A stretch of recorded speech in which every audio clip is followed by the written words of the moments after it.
तो क्या हाल है लाडलो, उम्मीद करता हूँ बढ़िया होगे। ये थंबनेल देख पा रहे हो? हाँ, आज हम इसी पे रिएक्ट करने वाले हैं। एक्चुअली मैं इंटरनेट स्क्रॉल कर रहा था, जेन्युइनली स्क्रॉल कर रहा था, तो मुझे एक वीडियो मिली face to face with a 27 year old who is dying, जो कि मोहक मंगल भाई के चैनल पर है। तुम ओरिजिनल वीडियो जाकर वैसे चेकआउट कर सकते हो। बट मैं काफ़ी क्यूरियस हुआ एंड मैं जानना चाहता था कि क्या है इस वीडियो में एंड कौन है, क्या दिक्कत हुई? सो लेट्स सी भाई क्या है। एंड भाई हमने देखा क्या दिक्कतें चल रही हैं भाई देश में, कहीं पे एलपीजी की तो ऐसी-तैसी हुई पड़ी है। और ऊपर से कुछ तो इंटरव्यू दे दिया मोदी जी ने, उसमें कह रहे हैं कि उन्होंने कुछ तो लॉकडाउन की बात की। ओ भाई साहब! लॉकडाउन लग जाएगा, कन्फर्मेशन ही दे दी है कई पेजों ने, तो मैं हद होगी भाई, हद होगी। तो बाकी ज़्यादा टाइम वेस्ट नहीं करते हैं, बढ़ते सीधा वीडियो की तरफ को। अगर रिएक्शन अच्छा लगे तो चैनल लाइक करके चैनल सब्सक्राइब भी कर देना भाई, एंड कमेंट सेक्शन में अपना ओपिनियन भी दे देना कि रिएक्शन कैसा लगा मेरा, है नहीं? चलो बढ़ते हैं वीडियो की तरफ को, 3, 2, 1 आ गई स्क्रीन। ज़्यादा टाइम वेस्ट नहीं करते हैं। ओके जी। सब कुछ प्रॉपर चल रहा है? हाँ भाई प्रॉपर चल रहा है। Oh my god! चलो चलते हैं भाई आगे। अगर आपको पता चले that you only have a few more weeks to live, what would you do? ये बहुत अनएक्सपेक्टेड क्वेश्चन था। मैं एक्सपेक्ट नहीं कर रहा था ये क्वेश्चन आ रहा है। भाई जेन्युइनली बताऊँ, मैं उम्मीद तो छोड़ ही दी है, तो क्या ही अपने आराम से पैसे-वैसे उड़ाऊँगा, ज़िंदगी-विंदगी जीऊँगा, और तो क्या ही कर लेंगे भाई, ऑब्वियसली। एंड तुम्हारा क्या ओपिनियन है? एक बार बताओ तुम क्या करोगे? मेरा तो ये है भाई, पैसे जितने भी हैं, मौज-वोज काटो, 2 हफ्ते हैं, इसके बाद क्या पता क्या होने नहीं। Most of the time I try कि मेरा लाइफ नॉर्मली हो बिकॉज हाँ, I can okay. Not be a patient all the time So basically, she is the victim or she is the patient you can say. because it's been a too long time, 14 years or 15 years maybe. You cannot live your life being a patient. Kriti has blood cancer. In a more Oh. complicated language, chronic myeloid leukemia. एक जहाँ तक मुझे पता है blood cancer है जो उनसा, वो most probably cure हो जाता है। मतलब थोड़ी आई नो थोड़ी महँगी होती हैं दवाइयाँ-ववाइयाँ सब, बट जहाँ तक मुझे पता है क्योर हो जाता है वो नहीं? ऐसी बीमारी जो कृति को बचपन से ही अफेक्ट कर रही है। अच्छा। कृति झारखंड में हजारीबाग इलाके के एक छोटे से गांव बड़का गांव से आती है। उनके पिताजी सरकारी यूनिवर्सिटी में एक प्रोफेसर हैं, माँ primary government job. Nice. School में टीचर, और उन्होंने जितना हो सका अपने 2 बच्चों विवेक और कृति को बेस्ट एजुकेशन देने की कोशिश भाई हर पेरेंट ये ट्राई करता है। करी। और एक छोटे से एपिसोड ने उनकी जिंदगी का रुख बदल दिया। Actually it started, I climbed अमरूद का पेड़, वहाँ से मैं गिर गई और नीचे वो सीमेंट का बड़ा सा वो रखा हुआ था, उस पर गिरी तो मेरे पीछे बैक में चोट लगा। We thought because of that I am getting fever every day. We बहुत सारी दवाइयाँ ली, बहुत कुछ लिया, and then suddenly my stomach started to swell. तो काफ़ी टाइम तक फिर भी हमें रियलाइज़ नहीं हुआ, around 1 to 2 months। Then suddenly मुझे बहुत हाई फीवर हुआ। Then my mother took me to hospital and वहाँ पे they took my blood samples, CBC करवाया, सब कुछ हुआ। देन शाम में हमें कॉल आई कि नहीं बट पर मैंने मतलब देखो ना, मैंने बहुत कम सुना है ऐसा, बट गिरे हैं, बैक पे चोट लगी है, बट जो सब बट की तरह बट करता हूँ मैं, फक ऑफ। तो मैं ये कह रहा था कि भाई पेट कैसे सूज गया? मतलब ऑब्वियसली कुछ भी रीज़न हो सकता है, बट कैसे भाई? सर मिलिए, I and my mother went there. तो उन डॉक्टर ने कहा कि आप इनके फादर को बुलाइए। उस समय कृति के पिताजी गांव में थे और माँ शहर में, पर पिताजी दौड़े दौड़े शहर में आ गए क्योंकि उनको डॉक्टर ने बुलाया। कुछ समय ऑब्वियसली भाई कोई भी होगा, अपना बच्चे को उसको दिक्कत हो गया तो आ ही जाएगा। बाद फिर कृति को रांची लेकर जाया गया क्योंकि उधर अस्पताल की फैसिलिटीज बेहतर थी, पर उनको पता था कि कुछ अजीब तो हो ही रहा है। रांची के डॉक्टर्स ने फिर उनको जमशेदपुर भेजा और इस समय पूरा परिवार बहुत टेंस था। उनको ये पता था कि बीमारी बहुत सीरियस है, पर ये उम्मीद भी थी कि ये क्योरेबल। 1 मिनट, ये क्या ट्विस्ट छोड़ दिया? बताया नहीं उनको क्या है ये दिक्कत? मतलब बाप को बुला तो लिया, बाद में ये भेज दिया, क्या हुआ ये? तो थोड़े से ट्रांजिशंस होने लग गए, पापा बहुत ज़्यादा वरिड दिखने लगे। तो भी हमें ऐसा था कि हाँ मे बी लिवर की कोई प्रॉब्लम होगी क्योंकि my stomach was already swollen. और डॉक्टर ने इसे पेन से मार्क किया था, जो मेरी स्प्लिन बढ़ी हुई थी वहाँ पे उन्होंने ऐसे मार्क किया था कि ये ऑर्गन बढ़ी हुई है। जमशेदपुर में एक डॉक्टर से मिलने के बाद कृति के पिताजी का एक बहुत अनएक्सपेक्टेड रिएक्शन आया। मेरे पापा के पास माय फादर सेड कि सब ठीक है, बस एक दवाई दिया है, वो खाते रहो टाइम से, सब ठीक हो जाएगा। I got imatinib, I remember. What is imatinib? Let me see कि क्या है इमेटिनिब। इमेटिनिब tablets. Yep. Let's see what it is. पूछ रहा हूँ, देख रहा हूँ। मुझे नहीं पता भाई, मैं थोड़ा PCM वाला स्टूडेंट था, तो मुझे नहीं पता। Oh, so it's basically a tablets to cure this kind of cancer, जो भी उन्होंने बताया। Okay. I took imatinib for around 6 to 7 years. Everything was fine until I took imatinib. And तब तक मुझे नहीं पता था कि एवरीथिंग वाज वेरी सॉर्टेड। मैं 6 महीने में या अच्छा, मतलब इनको नहीं बताया कि क्या दिक्कत हुई है। ओके। 2 महीने में एक बार जाती थी, अपने फुल बॉडी चेकअप होता था जमशेदपुर में। And then I used to come back and every back to normal school life, सब कुछ नॉर्मल। इस बीमारी के बारे में कृति को बताया नहीं गया ताकि कृति को प्रोटेक्टेड रखा जाए, पर ये प्रोटेक्शन किसी ना किसी दिन तो डिसअपीयर हो ही जाएगी। उसके बाद suddenly when I was in first year और second year of graduation, I fell. Bathroom से स्लिप करके मैं नीचे गिर गई थी, तो मेरे प्लेटलेट्स बहुत कम थे and I started bleeding like anything. तो मुझे पता नहीं था मैं गिरी हूँ तो मुझे ब्लीडिंग हो रही है। मैं उठ के स्कूटी लेके, ट्यूशन था मेरा, मैं ट्यूशन चली गई। तो रास्ते में मुझे एक अंकल ने कहा, मैंने वाइट कुर्ती पहन रखी थी, तो उन्होंने कहा कि बेटा तुम्हें ब्लड निकल रहा है कहीं से। तो मैंने क्या है? मेरे बाल पहले से गीले थे, तो मैंने ऐसे टच किया तो मुझे लगा कि शायद चोट लग गई। मैंने ऐसे दबाया तो वो पूरा पार्टी दब गया, तो मुझे लगा कि ओह अच्छा। फिर मैंने अपने पापा को कॉल किया कि मेरा सर फूट गया है, बड़े नॉर्मली। ओ, ऐसा होता है? मतलब आई जेन्युइनली डोंट नो भाई, मैं नहीं जानता इस चीज़ के बारे में। अगर तुम्हें पता तो कमेंट सेक्शन में बताना। अगर मतलब इन सब चीज़ों में जेन्युइनली ऐसा होता है क्या? क्योंकि मैं तो भाई भगवान का बहुत लाख-लाख शुक्र हूँ कि कभी मुझे ऐसी कोई दिक्कत नहीं आई, या फिर मेरे किसी नोन को ऐसी कोई दिक्कत नहीं आई। But something new to know about. Kriti की प्लेटलेट्स काउंट बहुत कम थी, यानी कि उनके खून में क्लॉटिंग नहीं हो रही थी। पर कृति को इसके बारे में पता ही नहीं था, तो वो बहुत कैजुअली ले रही थी इस चीज़ को। पर उनके पिताजी के चेहरे पर एक डिफरेंट एक्सप्रेशन था, इसलिए उन्होंने तुरंत कहा कि हमें कृति को अस्पताल लेकर जाना होगा। मैं वहाँ गई एंड बिकॉज बहुत ज़्यादा ब्लड लॉस हो गया था, तो मैं वहाँ जाते के साथ मुझे चक्कर आने लग गए। तो वो शॉक थे कि इतनी ब्लीडिंग क्यों हो रही है, वो रुक भी नहीं रही थी। तो उन्होंने जल्दी से स्टिचेस किए, सब कुछ किया। तो पापा आकर उन्होंने बताया, सिटी स्कैन करवाया। And then my father said कि इसकी ब्लीडिंग नहीं रुकती है, आप स्टिचेस अच्छे से लगाना। बट उन्होंने स्टिचेस अच्छे से नहीं लगाए, तो मुझे इन्फेक्शन हो गया। देन वन डे मिडनाइट मेरे सर का वो जो पूरा पार्ट था, वो पूरा पार्ट ही निकल गया। सिर्फ मम्मी थी मेरे साथ, वो मुझे पापा को कॉल किया जल्दी। क्या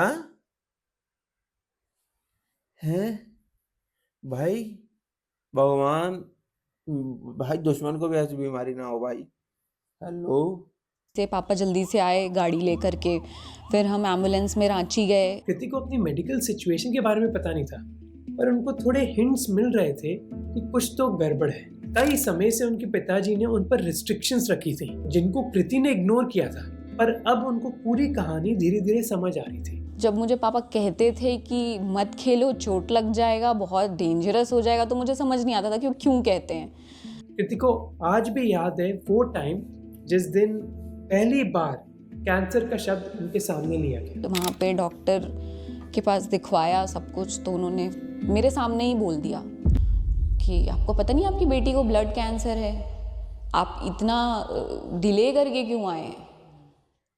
कृति ने अपने पिताजी से कई सवाल पूछे थे जब उनको दवाइयाँ दी जाती, पर उनके पिताजी इस भाई यार, ये भी चीज़ गलत है। मैं मानता हूँ तुम अपने बच्चे को प्रोटेक्टिव रखना चाहते हो, एंड ऑब्वियसली हर कोई रखना चाहता है। But now the thing is कि भाई अगर तुम बता दोगे, तो जो सामने वाला है वो भी उतने ही प्रिकॉशंस लेगा और जेन्युइनली लेगा। आई नो एक वो होता है कि यार मेंटल हेल्थ खराब हो जाएगी, ये सब ये सब, बट वही ना एक तरीका होता है हर एक चीज़ को बताने का एंड ऑल। चीज़ को टाल देते। The medicine I was eating वो सारे वैसे लिख के ही आते थे, तो थोड़ा बहुत तो हिंट हो ही जाता था, but he was not saying it clearly. मैं जब भी पूछती थी ही वॉज लाइक नहीं नहीं ऐसा कुछ नहीं है, वो सेम ब्रांड बनाती है, इस वजह से वो ऐसा लोगो लगा के दिया है। बाद में उनको पता चला कि उनके पिताजी उनको प्रोटेक्टेड रखना चाहते हैं, क्योंकि जैसे ही समाज को पता चलता है कि आप एक कैंसर पेशेंट हो तो सबका बिहेवियर बदल जाता है। जब तक मुझे सिर्फ पता था या मेरी फैमिली मेम्बर को पता था तब तक भी ठीक था। इट वॉज केयर जो मुझे उनकी तरफ से मिलता था, कंसर्न जो मैं एक्सेप्ट करती हूँ। पर जब से पूरी दुनिया को पता चला है कि हाँ मुझे कैंसर है, लाइफ हैज़ बिकम हेल। कई लोग बहुत my इंसेंसिटिव God. होते थे और ये चीज़ वो बहुत क्लियरली बता देते थे। Like people behave very insensitive. They want me on bed all the time. How is this girl enjoying her life? Why? तुम तो भाई घूमती फिरती रहती हो, तुमको कौन सा कैंसर है? तो what do you want me to do? Bed पे पड़ी रहूं मैं, इधर से पोस्ट करूं हाय। वही ना एग्जैक्टली अगर कोई दिक्कत है तो फिर इसका भी थोड़ी बंदा जीना जिंदगी छोड़ देगा यार, उसको कोई क्योर है, वो भी कर रहा है अपनी जिंदगी एंजॉय करे, फिर ये तो बहुत गंदी मेंटालिटी है भाई, चुप लोगों को। Guys, this is Kriti from bed. ऐसा रिएक्शन जब आसपास के लोगों ने दिया तो इस वजह से कृति बहुत स्केप्टिकल थी दोस्त बनाने से। That is why I don't like being around making a lot of friends. फिर उनको बताओ ये situation, फिर उनको समझाओ कि I don't want to become a patient. Don't treat me as a patient. Treat me as a normal person. तो नहीं, आप पेशेंट की तरह ट्रीट करोगे तो मेरा मेंटल हेल्थ ख़राब होगा ना। I don't want to ruin my mental health. I don't want to know even कि मुझे कैंसर है। I don't want to accept it. ठीक है, मैं नहीं चाहती कि मैं ये सोच के ही मर जाऊं कि भाई मुझे कैंसर है। अब ऐसा होता है तो मैं 15 साल से तो भाई देख ही रही हूँ सब कुछ। जब हमने कृति से बात करी बहुत क्लियर हो गया कि उनकी स्ट्रेंथ आती है उनके परिवार से। She is very optimistic and very grateful for her parents, specially her father. He is very protective. He doesn't want his child, either me or him. अगर थोड़ा सा भी स्ट्रेस होगा फाइनेंशियली तो ये लाइक छोड़ दो, नहीं हो रहा तो मत करो, टेंशन मत लो, बहुत है, भूखे नहीं मरेंगे हम। इट्स लाइक बहुत लोग होते हैं ना कि दे एंड देयर लाइफ क्योंकि अब ये ख़त्म हो गया, अब क्या करेंगे, या बहुत कुछ ऐसा कर लेते हैं कि होप लूज़ कर लेते हैं कि भाई अब आगे क्या होगा, और जॉब नहीं होगा तो क्या होगा। अरे हो जाएगा, कुछ ना कुछ तो हो ही जाएगा लाइफ में। तो वो भाई वही है भाई, ऐसा सपोर्ट भाई चाहिए भाई, बहुत जोर का चाहिए भाई यार किसी को। मैं बता रहा हूँ, मैं बहुत जोर का इमोशनल हो गया यार, ये क्या बताऊँ मैं इस चीज़ के बारे में। मेरे पेरेंट्स ऐसा नहीं है, सपोर्टिव नहीं है, बट बहुत स्ट्रेस रहता है भाई मुझे इस चक्कर में। वही है, वीडियोस में नहीं निकलता, बट वही है ना, बैक एंड में कुछ और चल रहा है, सामने कुछ और आता है। It's totally. बाकी तुम अगर सपोर्ट करना चाहो चैनल सब्सक्राइब कर देना प्लीज। उनका वो कहने का तरीका है कि कृति बताती है कि उनके पापा ने उनके साथ ही ऐसा बिहेवियर नहीं किया बल्कि उनके भाई के साथ भी किया, और दोनों को कहा कि आपको टेंशन लेने की जरूरत नहीं है। ये कृति के पापा का मोटो है और इसका एक बहुत बड़ा इन्फ्लुएंस रहा है उन दोनों बच्चों पर। उनके अराउंड तो मुझे पता भी नहीं चलता कि मुझे ऐसा कुछ है। वो ट्रीट ही नहीं करेंगे। वो ज़्यादा बोलोगे तो बोले सब तो बीमार हैं, हम भी तो बीमार हैं, क्या हो गया तो उससे। वो ज़्यादा बीमार उनके सामने करोगे तो फिर वो गुस्सा होगा, क्या बीमार हो, उठ के चला नहीं जा रहा क्या तुमसे। और फिर वो ऐसे, वो उनका 2 पार्ट है। फिर उसके बाद वो ज़्यादा आप काम करने लगोगे, क्यों थक रही हो, थको मत, रहने दो, हो जाएगा। ये कैट जैसे कि ऐसे चिड़ियाँ लोग करती है ना अपने अंडों के, तो उन्होंने ऐसे रखा मुझे हमेशा। अभी अभी मैंने एक बात बोली कि थोड़ा रहता है, बट मेरे पेरेंट्स ने भाई मुझे ऐसे रखा। I am very thankful to that. उसकी मतलब बहुत एडवांटेज भी हैं, एक थोड़ा मुझे डिसएडवांटेज फेस करनी पड़ती है। मैं कभी बताऊंगा अपनी स्टोरी भी लाइफ की, बट अगर तुम चाहो तो, क्योंकि तुम चाहते नहीं, 100 सब्सक्राइब नहीं करता, तो मैं कैसे कुछ बड़ा करूं। वैसे मैंने ना एक गोल रख रखा है अपने चैनल पर 250 सब्सक्राइबर्स का। अगर होता है तो मैं हॉन्टेड स्टोरीज पे रिएक्शंस करता रहता हूँ, तो मेरे चैनल जाके चेकआउट कर सकते हो, मैं करता रहता हूँ। तो मैं जेन्युइन रियल लाइफ प्लेसेस पे जाके शूट किया करूंगा रिएक्शन ऑन हॉन्टेड स्टोरीज। तो अगर तुम चाहते हो चैनल सब्सक्राइब कर देना, सपोर्ट कर देना। बहुत सारे सपने हैं मेरे, बहुत सारी चीजें हैं जो ऑन द वे हैं, जो मैं करना चाहता हूँ। तो सब्सक्राइब। मतलब I got the everything best in my life.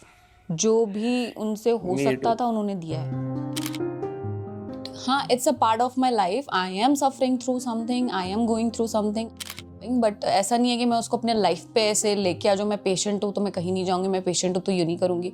और कृति ये बहुत डायरेक्टली कहती हैं कि वो अपनी आइडेंटिटी बस एक कैंसर पेशेंट की नहीं रखना चाहती. तो उनकी लड़ाई बन जाती है उनकी पर्सनालिटी के बारे में, हैबिट्स के बारे में और नॉर्मल क्रेविंग्स के बारे में. हाँ, for some part of time I do also like eating fast food. बाहर का खाना, गोलगप्पे, मोमोज आर माई फेवरेट. वो तो थप्पड़ खा के भी मैं खा लेती हूँ. तो it's like my life, I am trying to keep my life very normal with all that thing. थोड़ी सी सफरिंग हो जाती है वो चीज़ें करने पे भी. My hobbies are cooking and shopping most importantly, and apart from that just minding my own business. और इस नॉर्मल का मतलब ये भी है that she wants to take responsibility. In fact वो कहती है कि सबसे मुश्किल दौर उनके लिए वो था जब उनके पास कोई नौकरी नहीं थी, जब वो कुछ काम नहीं कर रही थी. I was literally in deep anxiety जब मैं जॉब नहीं करती थी. उसने बहुत फोर्स किया कि चलो कोई तो कोर्स कर लो, कुछ नहीं तो फैशन डिज़ाइनिंग कर लो, ऑनलाइन कुछ भी कर लो, मैं दे दूंगा, मुझे कोई दिक्कत नहीं है. But I didn't wanted to do anything. I was like चलो अब कुछ करना ही है तो पैसे ही कमा लेते हैं. जब वो घर पर थी तो वो बस दिन रात अपनी बीमारी के बारे में ही सोचती, जबकि जब वो काम करती हैं तो उससे वो मेंटल लोड कम हो जाता है. I am loving my job currently, which I'm doing. Like, yeah, I'm loving it. My colleagues are very good, very supportive. Please ये मत डालना. और जॉब उनके लिए बस एक डिस्ट्रैक्शन नहीं है, but is a way for her to again prove to herself that she is living a normal life. Yep. It's like I'm experiencing life में जो चीज़ें होती हैं वो नॉर्मली जो सबकी लाइफ में होती हैं. जॉब कर रही हूँ, अपने एक्सपेंसेस देखना, अपनी लाइफ में क्या ज़रूरी हैं, क्या चाहिए, क्या रिक्वायरमेंट्स हैं, लाइफ कैसी चलनी चाहिए, इस बात का डिसीजन तो टोटली मेरे ऊपर ही है. मेरे घर वाले कभी प्रेशराइज़ नहीं करते किसी चीज़ के लिए कि ये ऐसे क्यों नहीं कर. देखो, मैं ये वीडियो यहीं पे एंड कर रहा हूँ. ऐसा बात नहीं है मुझे अच्छी नहीं लग रही, but first of all the thing is video बनाने में मेहनत लगी. सेकंड थिंग इज बहुत अच्छी डॉक्यूमेंट्री, तुम भाई के चैनल पर जाकर चेकआउट कर सकते हो. And now the third thing is कि भाई तुम उनकी मेहनत देखो यार. मैं अकेले में एंजॉय करना चाहूँगा. मैं थोड़ा इमोशनल हो गया. मोस्ट प्रोबेबली मैं वीडियो डंप भी कर दूँ. शायद मैं नहीं डालने वाला ये वीडियो, पता नहीं डालूंगा नहीं डालूंगा, कुछ पता नहीं, देखते क्या होता. Bye bye. अगर मैं डाल रहा हूँ तो यू कैन सपोर्ट, सब्सक्राइब.